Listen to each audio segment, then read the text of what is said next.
سلام او وخت مو په خیر. زه مرهون یم د اوازپوهنې د مضمون له څلورم درس سره ستاسو ښه راغلاست کوم. د نن په درس کې موږ یوې ډېرې جالبې او ستاسو دپاره په زړه پورې موضوع کې یو. په دې موضوع کې ستاسو په وجود باندې غږیږو. شاید تاسې نن حیران سئ کله چې سړی ډېرې خبرې وکړي ولې یې پر سر در کېږي. دا بحث تقریبا د ژبپوهنې له بنسټونو سره یو مشترک درس دی. زه چې نن دا درس درکړم دا به د ژبپوهنې په بنسټونو کې هم ستاسې درس په دې خاطر چې کله چې اساسات وایو په اساساتو کې موږ معلومداره خبره ده چې هغه فروعات یا هغه عمومي عمده شیان چې دي هغه په ډېره دقیقه توګه نه وایو. بیا هم زه کوشش کوم چې په بنسټونو کې دغه درس یو په لنډه توګه تشریح کړم، مګر دلته یې تاسو ته په توضیحي توګه تشریح کوم. یو شی چې یو چا بحث کړی و، سوال یې کړی و چې تاسې بنسټونه او اوازپوهنه سره مشترک کړي دي. ما په مخکنۍ ویډیو کې چې د ژبپوهنې د بنسټونو په اړه و په هغه کې هم دا وویل چې په عمومیاتو یا فنډامنټلز یا په اساساتو یا په بنسټونو کې معمولا د هغه علم ټول عمومیات مطالعه کېږي. نو کله چې ته عمومیات مطالعه کوې معلومداره خبره ده چې د هغه علم نورې کوچنۍ کوچنۍ څانګې چې په هغو کې دغه بحثونه مشترک راځي. د نن بحث چې موږ دلته کوو هغه دا دی چې ژبه د انسان په وجود کې چیرې ده. مګر د دې نه مخکې چې دا بحث ته ننوځم، یو زموږ له زده کوونکو څخه په فیسبوک باندې ماته لیکلي وه چې تاسې اواز او غږ مشترک مطالعه کړي دي. تاسې متوجه اوسئ چې موږ ویلي وه اواز د نړۍ ټوله صوتونه یا اهتزازونه چې د اهتزازاتو څخه کومه نتیجه یا پایله موږ ته په لاس راځي، که دا اواز دی که دا اواز دی که نغنغه دی، دا ټوله اوازونه دي. مګر دا څه وخت په غږ بدلیږي؟ هغه وخت چې ژبني محیط ته ننوځي. ژبني محیط ته څنګه ننوځي؟ لکه م او ر مور، دی په ژبني محیط کې سو او معنا یې رامنځته کړه، د مور نقشه یې رامنځته کړل، د مور کلمه یې رامنځته کړله چې دا ژبنی محیط سو، نو دی په غږ بدلیږي. موږ کله چې اوازونه مطالعه کوو په دوه رقمه یې مطالعه کوو. کله که موږ دا د یو مشخصې ژبې دپاره مطالعه کوو نو بیا دا غږپوهنه یا فونولوژي ده، او که موږ په عمومي توګه د نړۍ دپاره د یو تیوري په توګه مطالعه کوو بیا دا اوازپوهنه یا فونټکس دی. مثلا د اواز د تولید ځایونه په عمومي توګه مطالعه کول د فونټکس کار دی. پزه، خوله، شونډې، غاښونه، دا د فونټیک کار دی. مګر که د یو مشخصې ژبې غږونه کتل کېږي بیا دا د فونولوژي کار دی.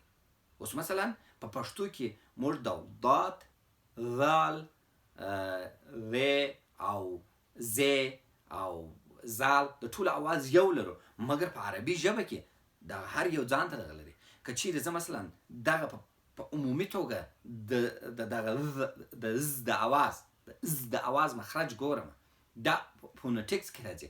مګر که چیرې زه ضاد ګورم، که زه ظا ګورم، که زه ذال ګورم، دا بیا څه کېږي؟ دا بیا په فونولوژي کې مطالعه کېږي. ولې؟ ځکه د یو مشخصې ژبې اوازونه چې د مشخصې ژبې سول بیا په فونولوژي کې کتل کېږي، یعنې په غږپوهنه کې، او که په عمومي توګه کتل کېږي بیا په فونټکس یا اوازپوهنه کې. راځم د نن درس ته. زموږ په لومړي سر کې ویلي وه چې اوازپوهنه په دوو څانګو ویشل کېږي: فزیکي اوازپوهنه او فیزیولوژیکي اوازپوهنه. په فیزیولوژیکي اوازپوهنه کې موږ ویلي وه چې د انسان پر وجود بحث کېږي، چې د انسان په وجود کې ژبه چیرې. کله چې موږ د ژبې په اړه غږیږو د انسان جهاز موږ تقسیموو، د انسان وجود پر جهازونو تقسیموو. دغه اوازپوهنې ته ارټیکولیټري، زما دغه ځینې کلمات پر خوله جوړ نه راځي، دا زه نه پوهېږم چې ولې. دا یوه د هغو څخه دغه ارټیکولیټري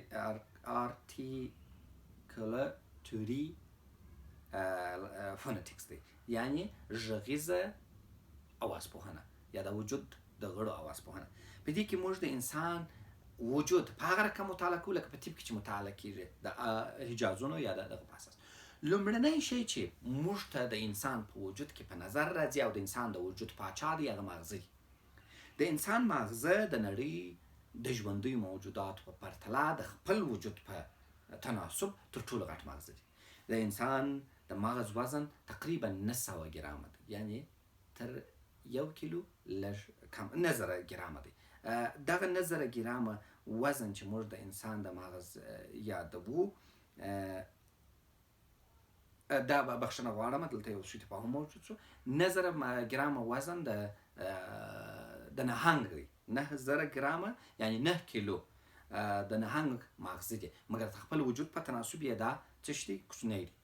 د انسان ماغزه 1315 ګرامه دي د خپل د یو نسبت یا د تناسب پر اساس باندې، مګر د نهنګ وجود د خپل 9000 ګرامه ماغزو په تناسب باندې کوچنی دي، مګر د انسان وجود د خپل 1315 چې نسبتي دغه دی یو وزن دی، دا د انسان د وجود په تناسب باندې غټ مغز دی. د انسان د مغزو د لحاظه دوهم حیوان چې په نړۍ کې دی هغه دولفین دی چې تاسو لیدلی دی، د انسانانو سره ډېر ښه روابط لري، ډېر ښه روزل کېږي او ډېر ښه پاتې کېږي. د انسان ماغزه دغه د غوښو ټوټې نه دي چې داسې پراته دي، دا تقریبا د 10 میلیارده نازکو رګونو څخه جوړ شوی سیستم دی. دغه 10 میلیارد رګونه هر یو له یوه څخه تر 10,000 پورې نورو رګونو سره تړل شوي دي. دغه د انسان ماغزه په عمومي توګه د یوې لنده دغه په وسیله باندې، د یو لنده غشا په وسیله باندې چې هغه ته مخ وایي دا پوښل شوی دی چې دا د رادار وظیفه اجرا کوي. دا زموږ ماغزه په یوې پرده اوبلنه پرده ده، لکه دغه چې سوپ چې تاسو کتلی دی دغسې یو اوبلنه پرده ده چې دا د مغزو د رادار حیثیت لري چې د انسان له نور وجود له رګونو سره. مثلا که چېرته دا ځای ټچوي اصلا د دغه حس دلته نه دی، دا د مغزو دغه حس دی چې دلته پروت دی چې دا خبر درکوي په مغزو کې چې یو څوک تا ټچوي. هغه خلک چې فلج دي چې تاسې ټچوي مګم دی نه حسي، په دې خاطر چې د رادار د ده له وجود سره قطع شوی. نو په دې اساس د انسان ماغزه د نړۍ د موجوداتو تر ټولو پیچله ماغزه دی چې یو رګ یې له 1 میلیون څخه تر ټولو تر یو د یوه څخه تر 1 میلیون نورو رګونو پورې چې شوي دي تړل شوي دي. د انسان ماغزه د مور په نس کې له 3 میاشتنۍ څخه د تکامل په حالت کې وي او د مرګ تر وخته پورې دی په تکامل کې روان وي. د انسان د مغزو دغه تیز تکامل یو له عجیبترینو حالتونو څخه دی. د نړۍ نوي څېړونکي وایي چې انسان د خپل مغز یوازې 5% استفاده کوي. که چیرې د ده دغه فیصدي 10 ته ورسېږي بیا د دوی څخه نابغه جوړېږي، او که چیرې دا 100 ته ورسېږي نو بیا انسان بیخي د هغه انسانیت له حده وځي او یو ډېر لوړ دغه ته رسېږي. د انسان د مغز یو ډېره جالبه خبره دا ده چې د انسان راسته نیمه خوا چپه نیمه خوا کنټرولوي او چپه نیمه خوا یې راسته نیمه خوا کنټرولوي. مګر تر ټولو جالبه خبره دا ده چې انسان دا دوې د مغزو کورې دا د یوه څو رګونو په وسیله باندې چې دې ته پیوندي رګونه وایي چې د چپې او ښۍ نیمه خوا ترمنځ هغه یو دغه تعادل برقراره کوي او دغه سره تړل شوي دي. د انسان د مغزو دا دوې کورې دوه جلا جلا مسؤلیتونه لري، هر یو یې ځان ته دندې لري. مګر تر ټولو جالبه خبره به ستاسې لپاره دا وي چې د نړۍ ټول خلک یو رقم نه دي. ولې یو رقم نه دي؟ ځکه چې موږ چپه لاسې خلک لرو. تاسې به لیدلي چپه لاسې خلک چې په چپه لاس خط لیکي، په چپه لاس ډوډۍ خوري، هر کار په چپه لاس کوي. دا په دې خاطر چې د دوی دغه د کرو تفاوت موجود دی. مګر په دغه کې هم یو حکمت شته چې 90% د دوی هم د ژبې په لحاظ یو رقم دي. اوس راځم دې ته چې د ژبې سره د دې ارتباط څه شي. د انسان د نړۍ اکثریت انسانان 100% راسته لاسي او تقریبا 85% یا 80% چپه لاسي، ټوله په چپه نیمه کوره باندې خبرې کوي. زموږ د خبرو ټوله پروسیجر سنجول خبرې کول په چپه نیمه کوره باندې کېږي او راسته نیمه کوره هغه مسؤلیت او مکلفیت نه لري. نو ځکه که چیرې یو انسان پر سر باندې په چپه نیمه خوا کې ضربه وخوري د ده ژبه خرابېږي یا توتله کېږي یا یې په ژبه کې بندښت رامنځته کېږي. مګر د دې نه مخه چې دې ته نور هم دقیق ورننوځو، زه د راسته او چپه نیمې کورې مسؤلیتونه تاسو ته په راسته نیمه کوره کې د غیر ژبنیو اوازونو درک کول. غیر ژبني اوازونه د موسیقۍ ځینې دغه دي چې ویل کېږي نه، دا غیر ژبني اوازونه دي. د دې درک د راسته نیمې کورې په وسیله د موسیقۍ دا ډنګو ټونګو دا ډنګو ډونګو دا ډنګو ډونګ دا ټوله په راسته نیمه خوا کېږي. د لیدلو چار یعنې زموږ لیدل په راسته نیمه کوره باندې کېږي. که چیرې زموږ راسته نیمه کوره خدای نکرده ضربه وویني نو زموږ سترګې ړندېږي. لیدل د راسته نیمه کوره. نیمګړی درک یعنی چې ته په بشپړه توګه یو شي ته ونه رسېږې دا په راسته نیمه کوي او بې منطقه استدلالونه د راسته نیمه. مګر چپه نیمه کره ژبنۍ خبرې یعنی سنجول شوي خبرې موږ په دغه کوو په چپه نیمه کره، منطقي استدلالونه په چپه نیمه، د زمانې ترتیب سهار ماښام غرمه مازدیګر دا په چپه نیمه، لیکل او لوستل په چپه نیمه کره کېږي او شمیرل 1 2 3 دا په چپه نیمه کره کېږي. دا د دغو دوو کرو دنده ده. نو کله چې خبرې کول په چپه نیمه خوا کېږي دې ته باید تاسې متوجه اوسئ چې دغه چپ لومړنۍ دندې د مغزو نه دي، دا د همې دنده ده. د دوی لومړنۍ دندې د خپل وجود سالم ساتل دي. موږ چې کله دا تشریح ودرلوده چې مغز په دوو برخو وویشل سو، د مغز کیفیت مو وکتئ، د انسان مو تر ټولو د خپل وجود په تناسب غټ مغزي موجود وبلئ، نو راځو د ژبې او مغزو په اړه خبرې کوو. په ټولنه کې 90% خلک ښي خلک یعنی 10% خلک چپ لاس دي، په سل کې 90 د دغو خلکو د خبرو چار د مغز په چپ اړخ کې دي. مګر دا سلنه په کیڼلاسو خلکو کې په سل کې 80% ده، یعنی 80% خلک په چپ لاسو کې هم په چپه خوا خبرې کوي، پاته 40% په راسته نیمه خوا خبرې کوي. نو د چپې نیمې کورې مسؤلیتونه دا دي چې دوی موږ هلته مخکې وویل چې خبرې کول، خبرې جوړول، موږ هغه انسانان چې ژبه یې توتله کېږي، په ژبه کې بندش راځي، دا د چپې نیمې کورې ضربه یې لیدلې وي. په 1860 کال کې مشهور فرانسوي ډاکټر پول بروکا دا خبره کشف کړه که چیرې د یو چا مغز چپه خواته کوم زیان ورسېږي نو د هغه چا په خبرو کې به ګډوډي تر سترګو شي.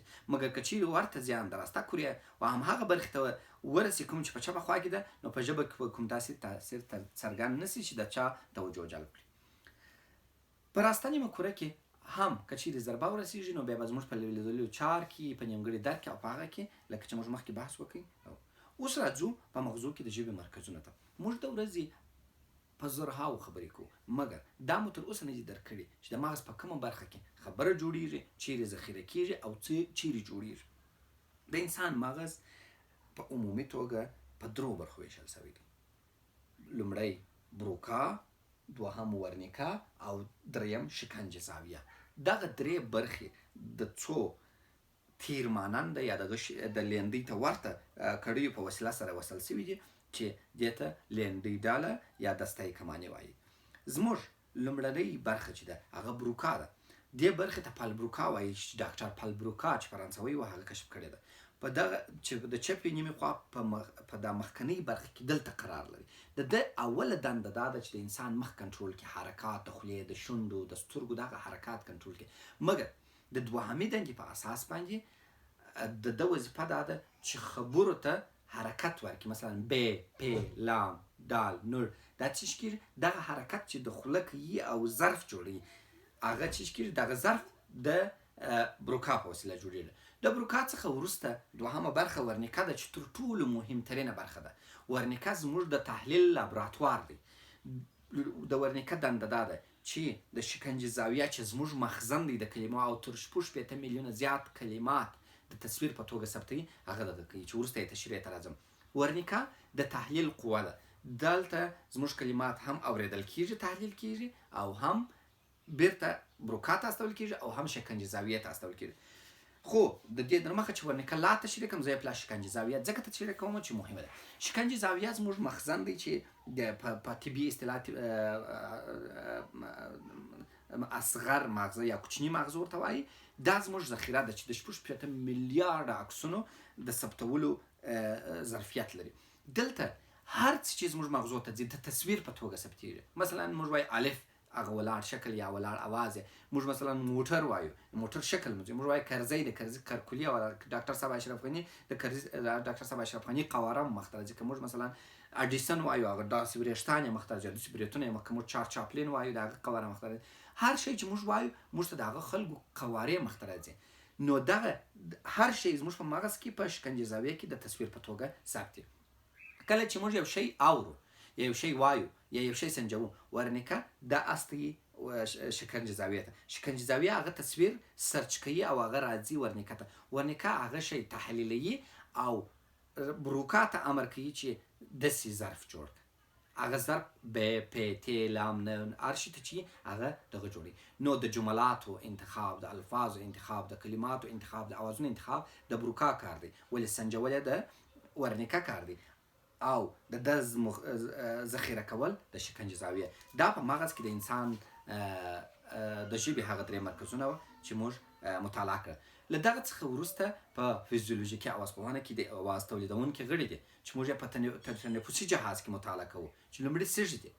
کله چې مغزو دا شی جوړ کړي سږه هوا اخلي دغه څخه د باندې څخه دا ځي سږي ته. سږي زموږ نس او سږي د یوې غټې پرده چې حجاب حاجز نومیږي په هغه وسیله بیل شوي دي. دا سات ځي هلته په شدت سره موښلي راځي لوړ. سږي فقط همدغه هوا په زوره لوړ رااستوي. د غاړې دغه پیپ چې دی دا یې را انتقالوي. چیرې را انتقالوي؟ دلته مرۍ ته. دغسې یو بکس زموږ په مغزو کې موجود دی، زموږ په غاړه کې موجود دی. دا چې موږ دلته لرو د نارینه غږ غټ او د ښځو غږ کوچنی دی. نو ځکه د ښځو اواز کوچنی او د نارینه اواز غټ دی او څونه چې دا غټېږي اواز ورسره غټېږي. دا د ځینو پردو په وسیله جوړ دی. هره پرده بیا د څو نورو پردو په وسیله جوړه ده چې دغه زموږ اواز ته موسیقیت ورکړي. تاسې سندرغاړی دی چې کله سندره وایي اول چش کوي دا پردې صافې کړي. کله چې دا صافې شولې دا موسیقي یې جوړه کړل نو د خولې ظرف ته د اواز رالوېږي. دغه مرۍ درې حالته خپلوي. که چیرې په شدت سره واز سي نو دی چیش جوړوي؟ کانسوننټونه جوړوي. که نه په شدت واز سي او نه دغسې اهتزازي حالت واخلي بیا واولونه جوړوي ځکه عادي حالت اخلي. او که نیم بنده نه وازه پاتې سي بیا چیش جوړوي؟ سیمې واولونه جوړوي. نو دغه پردې هوا چې زموږ د سږو څخه راغلل غاړې را انتقال کړل مرۍ هغه ته موسیقیت ورکړي. په خوله کې چې کم دغه جوړ دی د خولې وظیفه دا ده چې هغه ظرف ته واچوي چې کم مغزو امر کړی دی او بالاخره د پزې د لارې هم راوځي او دغه کېږي. بل د هضمي جهاز شونډې دي چې هغه به موږ او تاسې انشاءالله په یوه بل درس کې چې یو اوږد درس دی په هغه کې دغه هضمي جهاز به د نن د درس څخه یو بل درس ته وځنډو. اوس نو تاسې فکر وکړئ یوه کلمه چې تاسې جوړوئ څونه د خدای حکمتونه پکښې کې موجود دي.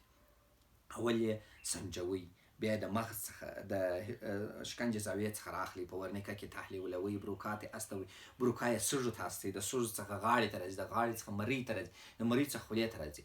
یعنې خدای دغه غټې فابریکې ته وګورئ چې ستاسې په دونه کوچني وجود کې څنګه جوړه کړې ده. دا زموږ او ستاسې د ارتیکولرټي فونیټکس یا د غږیزو غړو یا پارټس اف سپیچ به نور ورته وایي، پارټس اف لانګویج ورته وایاست یا د پارټس اف وایس ورته وایاست. د هغو درس و خو یو داسې پاتې شو چې هغه یو له مهمترینو درسونو څخه دی چې په بله ورځ کې به تاسو ته وړاندې کړو. که چیرې تاسې سوالونه لرئ او پیشنهادات لرئ موږ مو په خدمت کې یو. د کرونا څخه ځان وساتئ، په کور کې پاتې شئ، مطالعه وکړئ او وخت مو بې ځایه مه تېروئ. د سرلوړي سوکاله او پاینده باده تلپاتې افغانستان په هیله.